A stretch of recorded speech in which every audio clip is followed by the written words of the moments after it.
नमस्कार, मैं राजेंद्र भगत। अक्सर आपने सुना होगा जम्मू के अंदर जो पिछले दिनों प्रदर्शन हुए या फिर आपने समाचार पत्रों में देखा होगा कि अक्सर वहाँ पर सनातन बोर्ड की बात होती है कि सनातन बोर्ड। मेरे साथ ठाकुर करनैल चंद जी हैं जो नमस्कार। इस बोर्ड को लीड कर रहे हैं, जिन्होंने सबसे पहले कहा जाए तो जम्मू कश्मीर के अंदर ये डिमांड रखी थी कि सनातन बोर्ड होना चाहिए, चाहे मूवमेंट कल्की हो या फिर दूसरे जितने भी संगठन हो, सेवा समिति से जुड़े हुए हैं। इसके अलावा अगर देखा जाए तो उनका बैकग्राउंड जो है वो मजदूर संघ से जुड़े हैं, संघ से जुड़े हैं, सेवा समिति से जुड़े हैं, फिर क्रांति दल से जुड़े हैं। उसके बावजूद देखें तो अभी मूवमेंट कल्की के अंदर इनके काफ़ी दमदार बयान आते रहते हैं। तो इन्हीं पर आज चर्चा करेंगे और पूछेंगे आखिर ये सनातन बोर्ड है क्या। हालांकि ये शब्द तो बहुत बार सुना है, लेकिन इस बोर्ड के अंदर है क्या। सर, पहले तो आपका स्वागत है।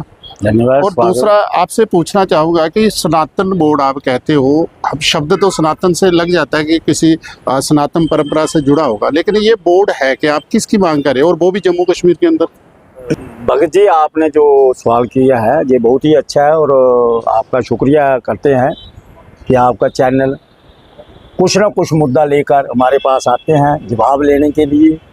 तो चैनल चाहे उठाए ना उठाए, लेकिन हम लोग तो ऐसे मुद्दों आप और जनता के सामने रखना चाहते हैं। जनता के सामने जो जनहित के मुद्दे आप उजागर करते हो, बहुत अच्छा। और उसमें हमारा जो हमारा जवाब है वो ये है कि सनातन बोर्ड की, जैसे आपने बोला जम्मू कश्मीर से नहीं, ये सनातन बोर्ड की डिमांड पूरे देश में हो रही है। हाँ, जम्मू कश्मीर में ये हमने लगभग 30 साल हो गए कि सनातन का बोर्ड होना चाहिए। हम लड़ रहे हैं, रोड पे भी लड़ रहे हैं और कोर्ट में भी लड़ रहे हैं। पहले तो कोर्ट में लड़ रहे थे ना, अब तो रोड पर लड़ रहे हैं। नहीं, कोर्ट में अभी भी लड़ रहे हैं। तो कोर्ट में जाना ही क्यों पड़े। सवाल ये है, सनातन बोर्ड है जो हमारे प्राचीन मंदिर है, मठ हैं, श्राइन्स हैं, उनका एक बोर्ड। बहुत से देश के अंदर मंदिर हैं, हिंदू धर्म है, उनकी आस्था होती है, वो जहाँ चढ़तल चढ़ावा देते हैं, दान करते हैं, लेकिन उस पैसे का कोई अकाउंटेबिलिटी नहीं। कुछ लोगों ने, कुछ परिवारों ने उसको अपनी एक इंडस्ट्री बनाकर रख दिया, अपना बिजनेस हाउस बनाकर रख दिया, उसी से वो फल फूल रहे। जैसे मान लीजिए जहाँ पर देखा जाए तो बाबा अमरनाथ बोर्ड है, बहुत से बोर्ड है यहाँ पर। अगर देखें तो जैसे श्राइन बोर्ड, माता वैष्णो देवी श्राइन बोर्ड है, और भी अगर आप चले जाओ जितने भी मंदिर मठ जितने भी पूरे देश के अंदर, वहाँ कुछ ना कुछ एक बोर्ड होता है। लेकिन सनातन शब्द लगाकर वो कौन सा बोर्ड होगा, उसके अधीन क्या होगा, क्या काम होगा उसका। देखो, सनातन जब हमारा सनातन तो हमारा धर्म है ना, सनातन प्राचीन है और मंदिर में ये हमारे सनातन प्राचीन धरोहरें हैं, सनातन का ये प्रतीक है। तो सनातन का बोर्ड ये होना चाहिए। जो सनातन बोर्ड की डिमांड है उसके पीछे में जो मंशा है वो ये है कि जितने भी प्राचीन हमारे मंदिर हैं, श्राइन्स है, चाहे बाबा अमरनाथ है, चाहे माता वैष्णो देवी है। आपने देखा होगा, खासकर मैं जम्मू कश्मीर के लिए आपको बताता हूँ कि महाराजा गुलाब सिंह जब जहाँ राजा बने तो उन्होंने माता वैष्णो देवी श्राइन बोर्ड और जो हमारे उत्तर बैनी प्रमंडल के प्राचीन जो मंदिर हैं उनको देखते हुए ही एक महकमा धर्मार्थ बनाया था और उसमें धर्मार्थ डिपार्टमेंट बनाया था उन्होंने, ताकि ये सारे उसके अंदर चले और एक सरकारी महकमा उन्होंने चलाया। उसके बाद जैसे ही राजशाही खत्म हुई तो ये कुछ परिवारों के अंदर चला गया। हालांकि श्राइन बोर्ड, माता वैष्णो देवी श्राइन बोर्ड जब बना तो उसके पीछे बैकग्राउंड है, क्यों बना वो बात बनना। अगर नहीं बना होता तो वो ठीक व्यवस्था थी। उसके लिए उन्होंने काउंसिल बनाई थी, महाराजा हरि सिंह जी ने काउंसिल का गठन किया था कि समाज के लोग जो सनातन धर्म को जानते होंगे, जो सनातन परंपरा को जानते होंगे, वही लोग इसमें मेंबर होंगे, वही लोग इसका संचालन करेंगे, वही लोग इसके पैसे की देख रेख के, और वही जो पैसा है धर्म के ऊपर, सनातन धर्म फॉर दी अपग्रेडेशन ऑफ सनातन धर्म, जब वो जो प्रचार प्रसार होगा सनातन का होगा। और सनातन में उस प्रचार में उन्होंने ये भी लिखा हुआ है कानून में कि उस पैसे का इस्तेमाल एक तो सबसे पहले गौशाला की गौशालाएं बनाई जाएंगी और वहाँ अपनी गौ माता का पालन पोषण होगा। उन्हीं के दूध से भोग जो अगर भगवान को लगेगा तो उन्हीं के दूध से लगेगा। मतलब वही जो गायें हैं उन्हीं का मतलब यस, उसके लिए वहाँ का यस, उसके लिए सिर्फ कोई मुलाजिम रखने हैं, उनकी तनख्वाह कितनी होगी, कैसे उनकी सर्विस नहीं, होगी। ये तो हो गए जो बोर्ड हैं, जैसे छोटे बोर्ड हैं, जो जैसे आपने ट्रस्ट का नाम लिया, फिर जितने भी बोर्ड लग, लेकिन उसमें सनातन जैसे आ गया ना, सनातन, उसमें तो आप कोई बड़ी विशाल चीज मांग रहे हैं ना, कि ये तो हो गया निजी। बोर्ड मिस यूज करते हैं, ऑलरेडी मिस यूज करते रहे हैं, आप समाचार पत्रों में आता है, कोर्ट कचहरी में केस चलते हैं, ये तो एक अलग विषय है। लेकिन जो आप सनातन बोर्ड जैसे मांग रहे हैं, उनमें क्या क्या चीज़ें होंगी, मतलब क्या चीज़ें हैं? जैसे कुल मिलाकर देखा जाएगा, अगर 10 या 15 बोर्ड है जम्मू कश्मीर के अंदर, तो वहाँ पर सनातन बोर्ड जो है वो क्या है, और सरकार क्या बनाएगी और किस तरह का वो काम करेगी? देखो, सनातन बोर्ड की डिमांड जो है कि सनातनी लोग उसमें, उनकी ही कमेटी हो, उनके ही काउंसिल मेंबर या जो भी मेंबर हो, उसमें वही सनातन, जैसे हमारे संत हैं, महात्मा हैं जो जानकार हैं सनातन को, तो उसका कोई फैसला लेने वाले वो हों कि कैसे इसका धर्म के ऊपर कैसे प्रचार में लगाया जाए। आपका कहने का अर्थ है कि जो लोगों के साथ जो उस संपत्ति के साथ ना हो, बिल्कुल, पर वो देख रेख करने के लिए एक बोर्ड बनाया जाए जो इन सभी धार्मिक चीज़ों की मतलब देख रेख करे, उसको क्लियर जो चीज़ें लोग जिसकी डिमांड करते हैं, जैसे लोग कहते हैं जी हम वहाँ चले गए, पंडित पैसे मांग रहा है, कहीं आप चलते कहते हो कि वहाँ की चीज़ है वो टूट गई है, उसकी कोई देख रेख नहीं हो रही, मतलब उन सब की केयर करने के लिए एक बोर्ड हो, जैसे जैसे श्राइन माता वैष्णो देवी श्राइन बोर्ड है जो केवल माता वैष्णो देवी की करता है, इसी तरह के बोर्ड, मतलब टोटल सभी बोर्डों मैं कहता हूँ कि श्राइन बोर्ड क्यों एक ही क्यों नहीं, अब श्राइन बोर्ड लग गया, बाबा अमरनाथ लग गया, बाकी जो बचा कुछ है वो धर्मार्थ के अंडर है, वो जैसे मर्जी इसको चलाएं, जो इसका पैसा कहाँ जाता है कोई दिखाता नहीं है, कोई खुद ही अपनी जेबें भर रहे हैं, कुछ मतलब धांधलियाँ हुई हैं, कुछ ज़मीनें गौचर भूमि है जो बेच दी गई है, तो इसका मतलब है कि कोई देख रेख, कोई उनको पूछने वाला नहीं है। सनातन बोर्ड का मतलब है कि कोई कानून हो, कोई अकाउंटेबिलिटी हो, कोई जवाबदेही हो। अगर कोई, मैं कहता हूँ कोई आता है मंदिर में पैसा देता है अपनी श्रद्धा के साथ, वो धर्म कर्म के लिए पैसा देता है। हाँ, ये तो है। और उस पैसे का कोई कहे मैं बड़ी बड़ी लग्जरी लाइफ, जिन्हें कोई गाड़ियाँ खरीदे, कोई वहाँ से अलग अलग तरह तरह के खाने और वहाँ से शराबें और बिस्कियाँ भी हैं। मतलब कि वो बोर्ड जो है, हम अभी विस्तार से उस विषय में नहीं जाएंगे। कहने का अर्थ है कि वो जो पैसा लोगों की जो चढ़ावा है वो मतलब वहीं की डेवलपमेंट के लिए, या फिर वहीं के कुछ, मान लीजिए जैसे पुराने जमाने में नालंदा विश्वविद्यालय चलता था, उत्तर बयानी प्रमंडल में जाते थे, वहाँ स्कूल चलता था, जो संस्कृत विद्यालय चलता था, या फिर जो देखा जाए तो जैसे यूनिवर्सिटी माता वैष्णो देवी जाओ, कोई यूनिवर्सिटी चल रही है, कहीं लंगर चल रहा है, या फिर आपातकाल या कुछ ऐसा होता है तो उसमें वो फंड जो होता है कहीं लगता है। कहने का अर्थ ये है कि उसकी एक देख रेख हो जाए सभी पैसे की, आप ये डिमांड रखते हैं? हमारी यही डिमांड है कि उसकी कोई अकाउंटेबिलिटी, जवाबदेही, जो लोग मैनेज कर रहे हैं उनको जवाबदेही, सरकार तक उसकी पहुंचो, मतलब सरकार भी उसको देखे और इंटरफेरेंस करे। सरकार की इंटरफेरेंस तो हम ये कहेंगे, सरकार इतना ही हो सकता है कि वहाँ सिक्योरिटी या जो भी है कोई ऑडिट करवाना है वो करवा सकते हैं, ऐसा कोई प्रोविजन हो सकता है,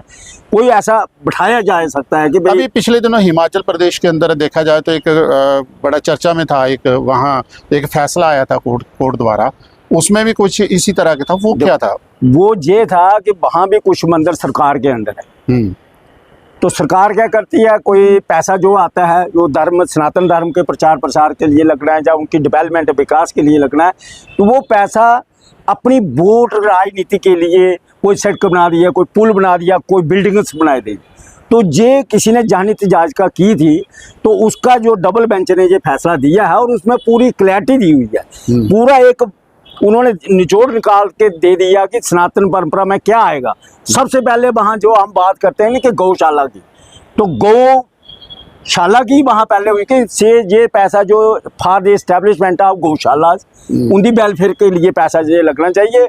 दूसरा गुरुकुल, जो गुरुकुल परंपरा जो हमारी खत्म होती गई दिन ब दिन, जो लोग मतलब जो भी लोग विद्यालय, थोड़ा डिटेल से संस्कृत विद्यालय जहाँ धार्मिक शिक्षा दी जाती है, ग्रंथों की शिक्षा दी जाती है, और धार्मिक जो सनातनी लोग हैं वो किस तरह से अपना जीवन व्यतीत करते हैं, पूजा पद्धति क्या है, इन सभी विषयों की जो एजुकेशन है उसे सनातन वाली एजुकेशन। फिर उन्होंने कहा ये पैसा जैसे कोई वृद्ध आश्रम है उनके ऊपर खर्चा जाए, बहुत से लोग अनाथ होते हैं, बच्चे होते हैं अनाथ, उनके ऊपर लगाया जाए, उनकी एजुकेशन के लिए, उनकी विकास के लिए, उनकी वेलफेयर के लिए पैसा लगाया जा सकता है।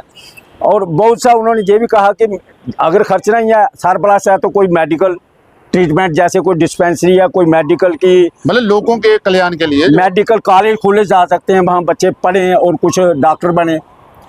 दूसरा एजुकेशन के ऊपर, कोई बच्चे जो अनपढ़ हैं, कोई फार फ्लांग एरिया में कुछ नहीं फैलते, उनके लिए कोई हॉस्टल की फैसिलिटी हो सकती।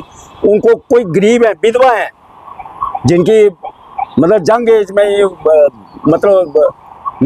विधवा हो जाती है, तो उनके कल्याण के लिए कोई फंड क्रिएट किया जाए। कोई इस जो आंदोलन आप लड़ रहे हैं इसका कोई रिस्पांस आया आपको, मतलब कोई? देखो, रिस्पांस इतना जल्दी ये सरकारें जो बैठी हुई हैं, जो अहंकार में है, जो अपनी कुर्सी के अहंकार में है, वो इतनी जल्दी थोड़ी मान जाती, इतनी जल्दी कहाँ मान लेंगे। एक चीज़ है ये जो आपने कहा कि इतनी जल्दी कैसे मान लिया। अब एक सरकार बनती है 5 साल के लिए, अब उसमें जो लीडर चुना जाता है उसको भी पता है 5 साल के लिए, अगर वो 20-25 साल के लिए चुना जाए तो इन इशुओं को उठाएगा। अगर वो थोड़ी देर के लिए, क्योंकि अब मान लीजिए किसी भी प्रदेश की सरकार बनती है, 2-2.5 साल हो जाते हैं, उसके बाद ये वाला इशू उसके आगे आता है, तो वो क्या करेगा उस पर? देखो, मुझे तो ये कहने में एक तो आप लोग सरकारों को डेली वेजर बना देते हो। वैसे डेली वेजर का इशू जम्मू कश्मीर में बहुत ज़्यादा, और जो सरकारें आप बनाते हो वो भी डेली वेजर, वो 5 साल के लिए डेली वेजर, मतलब 5 साल के बाद उनको पता है वो कैसे। आप राजेंद्र जी, आप ये कैसे कह सकते हैं वो 5 साल के बाद पेंशन लेते हैं, 5 साल का नहीं बाद उनको तो पेंशन लगती ये बात। और डेली बेसिस जो बेचारा पूरी उम्र दे देता है उसको तो पूरी तनख्वाह नहीं मिल रही है। ये कैसे मैं इसको नहीं मानता।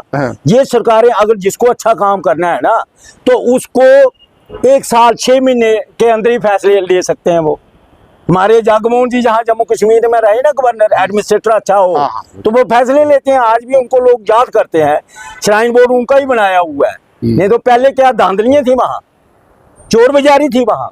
हमें याद, आज अकाउंटेबिलिटी थोड़ा बहुत जो पैसा जो डेवलपमेंट हुई है ड्यू टू जगमोहन। तो जगमोहन जी के आज जहाँ फ्लाईओवर जो आज बने हुए हैं, शायद उसका एक कारण ये भी है कि जो जैसे श्राइन बोर्ड है उसका जो मेन हेड होता है वो गवर्नर होता है, कॉन्स्टिट्यूशन। उस कारण थोड़ा एक दबदबा भी रहता है। कोई इस तरह की कोई मतलब जो उसकी पैसे का जो देख रेख, जहाँ कहीं छूट जाना कैसा, मतलब होती होगी लेकिन उस लेवल पर नहीं होती, क्योंकि उनको लगता है कि पीछे कोई है। देखो, अगर तो जो अच्छी सोच वाला है, जो काम अच्छा करना चाहता है, वो अच्छा ही करेगा ना। और जिसके दिमाग में पैसा कमाना है तो वो आया ही सोच के मैं ये 4-5 साल लगाने और अपनी 7 पीढ़ियां तारनी है, तो वो फिर अच्छा काम नहीं करेगा। वो पैसे लूटने वाली काम करता है। तो वो जहाँ हमने देखा है सरकारों के अंदर भी, आपने देखा है कितने घपले खुलते हैं, कितनी बातें होती हैं, कितने इंक्वायरी होती है, कितने कई बार अंदर भी जाते देखे हमने। चीफ मिनिस्टर भी थे, कई बार मिनिस्टर भी। अभी पिछले दिनों एक आंदोलन आपने चला, 3 तारीख को आपने रैली निकाली थी, प्रदर्शन हुआ था, काफ़ी ज़्यादा संख्या में, बहुत सारे संगठन भी आपके साथ थे, मूवमेंट कल्की के साथ। वो तो हालांकि सभी संगठन थे, मैंने खुद उसको कवर किया था। तो वो जो डिमांड थी वो क्या डिमांड थी आपकी? देखो, वो डिमांड गौ रक्षा और सनातन बोर्ड की है। अच्छा। और गौ रक्षा सनातन बोर्ड के बिना हो भी नहीं सकती। गौ रक्षा के लिए कानून बने, सख्त कानून बने। जैसे गौ हमारे देश में कट रही है, तो उसका हम लोगों के वो देश के ऊपर एक कलंक है। एक बात और थी, वहाँ जितने भी पार्टियों के लोग आए थे वो ये कह रहे थे कि जम्मू कश्मीर में इस तरह का लाभ पहले से था। हाँ, महाराजा रणबीर पैनल कोड आप पढ़ो, वहाँ गौ रक्षा के लिए कानून था। कोई अगर गौ के साथ क्रूरता या कुछ मिसबिहेव करता था, जहाँ उसको काटता था, तो उसको 10 साल की सजा भी थी, फांसी की सजा भी थी और जुर्माना भी खूब था। लेकिन धारा 317 हटने के बाद रणबीर पैनल कोड भी निरस्त हो गया। तो आज वो खुलेआम हो गया। आज तो चैलेंज कर रहे हैं, हमें उकसा रहे हैं कुछ लोग जिनके ऊपर कोई लगाम नहीं है, जिनके ऊपर कोई कंट्रोल नहीं है, जिनके ऊपर कोई कानून का शिकंजा नाम की चीज़ नहीं है। स्टेट हुड की बात हो रही है, सभी पार्टियां आप देख रहे हैं स्टेट हुड मांग रही हैं। तो स्टेट हुड में क्या चीज़ है जो अभी जो आम जनता को नहीं मिल रहा और स्टेट बनने के बाद मिल जाएगा? इसमें क्या आप अपने से बताएं कि क्या आपको लगता है? सबको पता है कि स्टेट हुड मिलने से ये है कि पावर्स आ जाएगी। किसको? चीफ मिनिस्टर को पावर आ सकती है, असेंबली के अंदर पावर है। वो मतलब जो एक बार मैं बताता हूँ वो कौन कर रहे हैं, उन लोगों को ही चाहिए कि उनको कोई पूछने वाला ना हो। ऐसा है, क्योंकि मैं कहता हूँ कि ये स्टेट हुड क्यों, मैं तो अभी मैं नहीं कह सकता कि देनी भी नहीं चाहिए, क्योंकि आज अगर हालात तो अगर ठीक हो रहे हैं ना, तो कुछ लोगों को ये शिक्षा बाद में आई कि देश क्या है। आज जब से यूटी बना है उसके बाद आपने देखा ना जम्मू कश्मीर के अंदर कैसे चेंजिंग आई है। कुछ लोग झंडा उठाने तक कहते थे कि जहाँ झंडा उठाने वाला नहीं होगा, तो आज झंडा घर घर में, हमने श्रीनगर लाल चौक में हमें थ्रेट होता था कि वहाँ झंडा नहीं हो, नहीं, मैं खुद गया था वहाँ रात को 10 बजे। तो हमने 90 कानून का दौर देखा है ना, पहली बारी वो चीज़ 90 कानून में जब एजिटेशन, जब मुरली मनोहर जोशी जी आए थे, हम भी साथ थे, लड़ाइयाँ लड़ी हैं, संघर्ष से मारे खाई हैं, डंडे खाए हैं। वो ये लोग चलाने वाले थे जो मांग कर रहे हैं, वो यही चाहते हैं कि डंडा हमारे हाथ आए, हम अपनी लाठी चलाएं। पर ये जब तक मतलब मिलिटेंसी का भी दौर इनकी द्वारा ही शुरू हुआ ना, इन्होंने उसको मिलिटेंसी को प्रोत्साहन दिया ना, इन्होंने बढ़ावा दिया, कहीं तो ये कहीं ना कहीं शासन दिया है ना। तो आज उनको अगर अच्छी शिक्षा, देश सच्चे देश हित के काम करने के लिए उनको शिक्षित किया जाता, तो आज जो बच्चे हैं जिनका 30 साल इस लड़ाई में मर भी गए हैं, वो संघर्ष करते करते जब जिन्होंने आवाज़ उठाई, पाकिस्तान के मतलब प्रेमी बने, तो आज वो जहाँ नहीं, जिंदा नहीं है, उन्होंने देख लिया क्या? तो उन्होंने उनको जो गलत सपने दिखाए जिन्होंने, वो लोग जिम्मेदार हैं इसके, और वही लोग ये मांग कर रहे हैं कि स्टेटहुड, क्योंकि वो चाहते हैं। मुझे याद है 96 में जब फुल फ्लैज 90 के दौर में तो गवर्नर राज था जहाँ, 96 में मिलिटेंसी के बाद 96 में पहली इलेक्शन हुई जहाँ, ठीक है ना, इलेक्शन हुई और नेशनल कॉन्फ्रेंस वहाँ मेजॉरिटी में जीती थी उसको। तो एक मंत्री थे किचलू साहब, उन्होंने असेंबली के अंदर क्या बोला, कोई अपोजिशन के हमारे लीडर ने, किसी ने कोई सवाल किया मिनिस्ट्री बनाने में, जब कुछ मिनिस्टर बनाने में, तो उन्होंने कहा हमारी मर्जी है जी, अब जिधर मर्जी खिड़की रखें, जिधर मर्जी दरवाजा रखें, ये तो हमारे पास पावर है, हम जो मर्जी करें। ये ओपनली कहा है उस वक्त। तो हम हैरान होते थे कि क्या सोच वाले, मतलब इनको पावरें चाहिए तो ये कुचल ही डालें सबको। वाह यार, क्या बात है। आज भी चला रहे हैं। हमारे जम्मू का डिप्टी सीएम बनाया हुआ है ना, वो गलती से जीत गया, उसको इतना अंगार हो गया कि अब वो कहता है मैं जो मर्जी करूं जी, और गोले गाले निकालता। और क्या है, पावरें नहीं है हमारे पास। अरे इनको हॉस्पिटल में, किसी दफ्तर में जब छापा मारते हैं ना, तो वहाँ पावर हो जाती है, वहाँ एलजी साहब को कोई दोष नहीं देते, वो कहते हैं हम डिप्टी सीएम है। तो जहाँ इनकी पावर नहीं चलती, तो ये थोप देते हैं आरोप कि हमारे पास पावर नहीं है, वो एलजी साहब जी है जी। एलजी साहब के पास तो जो पुलिस डिपार्टमेंट है, मैं ये कह सकता हूँ, बाकी सारा कुछ इनके पास है। आज बात आ रही है 10 करोड़, इन्होंने लॉलीपॉप दी है ना, नई बसें स्मार्ट सिटी आई हैं, स्मार्ट सिटी बसें आई हैं, फ्री की रेवड़ियाँ बांटी ना। आज अखबार पढ़ो, 10 करोड़ का घाटा हो गया इस दौरान। अगर 5 साल सरकार चलती है तो 60 करोड़ घाटा कौन पूरा करेगा? क्या इन्होंने अपने घर से देना है? ऐसे फैसले क्यों? जो मुफ्त की रेवड़ी बांटने वाले, वो हमेशा नुकसान आम जनता को देते, उसका इल्जाम जो भुगतना पड़ता है, आम जन को भुगतना पड़ता है, उसके रिजल्ट बाद में आते हैं, फिर पता चलता है। आज तो छोड़ी, जो हमारी महिला है वो खुश हो रही है, लेकिन कल इनके ही ऊपर कोई किसी और तरह का टैक्स थोपा जाएगा, फिर ये रोएंगे करलाएंगे। एक बात हो रहा है कि अक्सर असेंबली के अंदर हम देख रहे हैं बहुत से इशुओं को लेकर बात होती है, कोई ऐसा दमदार इशू को लेकर चर्चा नहीं होती जैसे पहले होती थी। जैसे पिछले बार देखा जाए तो 370 को लेकर बहुत हल्ला गुल्ला हुआ था। जम्मू कश्मीर के अंदर अगर देखा जाए तो एक सबसे बड़ा इशू रहा है डेली वेजर का।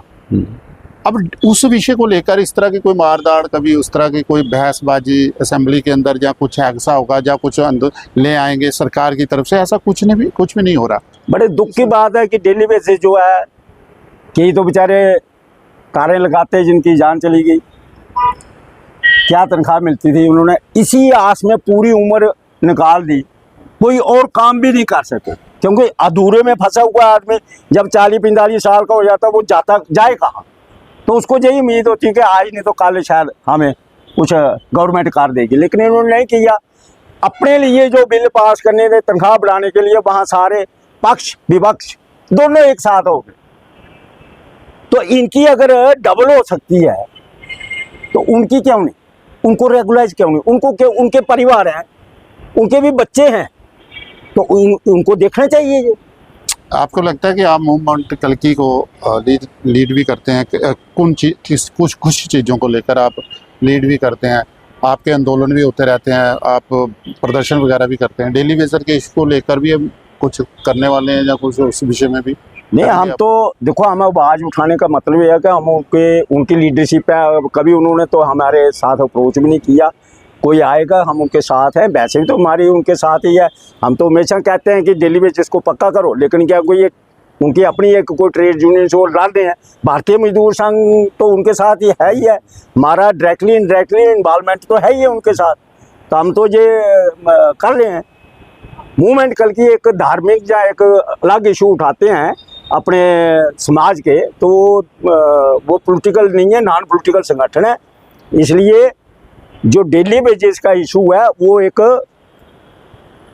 बड़ा इम्पॉर्टेंट इशू है, और मैं कहता हूं कि जल्द से जल्द सरकार को इसके बारे में, जो बेचारे ओवरेज हो रहे हैं उनको कम से कम एक कैटेगरी बनाई जाए, जो उन्होंने किया है उसी का फल दिया जाए। हाँ, जो आप कुछ एक्स्ट्रा नहीं देंगे, सरकारें एक्स्ट्रा क्या देंगे? जैसे हमने कहा देखो, एक्स्ट्रा क्या वही तो दो जो वो मांग रहे हो, तो ना रेगुलाइजेशन दो ना, उनको इफेक्ट दो, पिछला दो, थोड़ा उनके घर में भी थोड़ा हमने देखा ना जम्मू कश्मीर के अच्छे दिन आ जाए उनके। पिछले अगर 10-12 साल से देखें तो इन लोगों के प्रदर्शन चलते रहे हैं, हल्ला गुल्ला करते हैं, फिर एक थोड़ा सा बयान आता है, फिर कोई कमेटी बनती है, फिर ये होता है कि आने वाले दिनों में ये हो जाएगा, फिर धीरे धीरे सरकार पहले मौसम बदलते हैं, फिर सरकार बदल जाती है, उनके इशू वहीं रहते हैं, और जो प्रदर्शन करने वाले लोग होते हैं वो रिटायर हो गए होते हैं। तो मतलब वो उनकी विचारों की ऐसा ही है, और इसका मुझे लगता नहीं है इसका जम्मू कश्मीर के अंदर कोई जवाब हो। आप इस चीज़ की मांग करते हैं कि इस कार्य को लेकर, डेली बेसर के कार्य को लेकर हमारे जो एलजी साहब हैं, काफ़ी हमने देखा कि कुछ ऐसे इशू जो होते हैं उन्होंने उनको सॉल्व किया। आपको लगता है कि अगर ये इस इशू को एलजी साहब तक ये लेके जाया जाए तो इस पर कोई रिजल्ट आ सकता है? लिए जाए क्या सके, उनके पास सारी फाइलें हैं उनके पास, एक बार थोड़ी मिला है कोई, हजारों बार उनके पास हजारों मेमोरेंडम दिए हैं, एजिटेशन हुई है, और हर एक ट्रेड यूनियन नुमाइंदा है उनसे मिला है इस विषय पर। जहाँ तक कि एक कमेटी भी बनाई थी हमारे श्यामलाल शर्मा जी एमएलए हैं, जो उनके नेतृत्व में एक कमेटी का गठन हुआ था, फिर उन्होंने क्या रिपोर्ट दी, जहाँ क्या हुआ उसका हमें आज दिन तक कोई रिजल्ट पता नहीं, हमें भी पता नहीं चला। तो ये ठंडे बस्ते में क्यों बढ़ जाते हैं? जब इनके मसले होते हैं, जब इनकी अपनी तनख्वाह दे तो वो तो इकट्ठे होकर इन्होंने पास करवा दिया। जिन्होंने सरकार चलानी है उनकी तनख्वाह तो ठीक होनी चाहिए। तो फिर आपने जो शुरू में सवाल उठाया ना कि ये 5 साल में, मतलब थोड़ा टेन्यूर है, 5 साल में कोई आता है फिर चले जाते हैं, तो जिसने अच्छा काम करना है, कोई डिसीजन लेना है, वो 6 महीने साल के अंदर ले लेता है। हमारे विवेकानंद जी, स्वामी विवेकानंद जी छोटी उम्र में इतना महान कार्य करके कि आज उनको नतमस्तक पूरी वर्ल्ड होता है, पूरी दुनिया होती है ना, तो उसके लिए लंबी उम्र नहीं चाहिए, छोटी उम्र में बड़ा काम करना, यही तो ह्यूमन एक इंसानियत का फर्ज है। इंसान का जो जन्म हुआ है इसलिए कोई अच्छा काम कर जाओ यार, बार बार ये जीवन नहीं मिलना, कोई याद करेगा आपको। अच्छा, ये जो आपने सनातन बोर्ड की जैसे बात की, तो आपको क्या लगता है कि जो आप, हालांकि सनातन बोर्ड की बात तो होती थी, लोगों को पहले समझ नहीं थी वो क्या चीज़ है, अब उनके समझ में आ चुका है कि जितने भी यहाँ धार्मिक स्थान हैं, कि वो तीर्थ स्थान है, जहाँ उनके जो छोटे छोटे बोर्ड बने हुए हैं, वहाँ पर पैसे की मिसयूज़ होती है, उसी मिसयूज़ को रोकने के लिए एक पूरे बड़े लेवल का एक बोर्ड बनाया जाए, जिसमें शहर के बुद्धिजीवी, फिर सनातन धर्म से जुड़े हुए जो बुद्धिजीवी हैं, जिनका जीवन जो है सेवा में गुजरा है, उन सभी लोगों की एक कमेटी बनी, वो कमेटी बनी जिनका जो सरकार को भी इंटीमेट कर सके, प्लस नीचे के जो बोर्ड हैं उन पर भी अपनी पकड़ रख सके, और वो कमेटी जो होगी इन सभी चीज़ों को ऑर्गेनाइज करे कि कोई मिस यूज़ ना कर सके, सरकार भी ऊपर से इनको मिस यूज़ ना करे। यही कंक्रीट है उसका। देखो, यही है, मैं कहता हूँ जैसे सेंट्रल गवर्नमेंट है ना, तो सनातन बोर्ड ऐसा होना चाहिए कि जैसे सेंटर में उसका सेंटर ऑफिस है, हर स्टेट में एक ऑफिस है, और वो ऑफिस कंट्रोल कर रहा है हमारे जितने भी धार्मिक संस्थान है।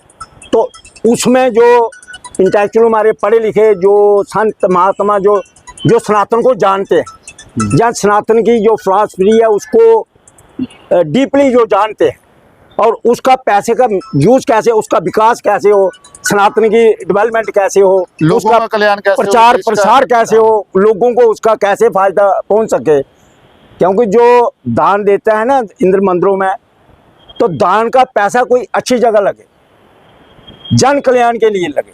और जो उस सनातनी लोग हैं, जो वीकर सेक्शन है उनकी, जो बिल्कुल गरीब हैं, हाँ, उन तक भी उन तक भी उस पैसे का, ताकि उनको पता चले कि भाई कुछ ना कुछ ये सनातन कोई मंदिरों में जो दान आता है, इसका भी हमें कोई बेनिफिट होता है, वो कल्याणकारी में लगे। कल्याणकारी हो सके। धन्यवाद, बहुत बहुत शुक्रिया, आपने बहुत अपना शुक्रिया समय जी। दिया और काफी अच्छी धन्यवाद। जानकारी आपने दी। भगत जी, धन्यवाद सर। Thank you.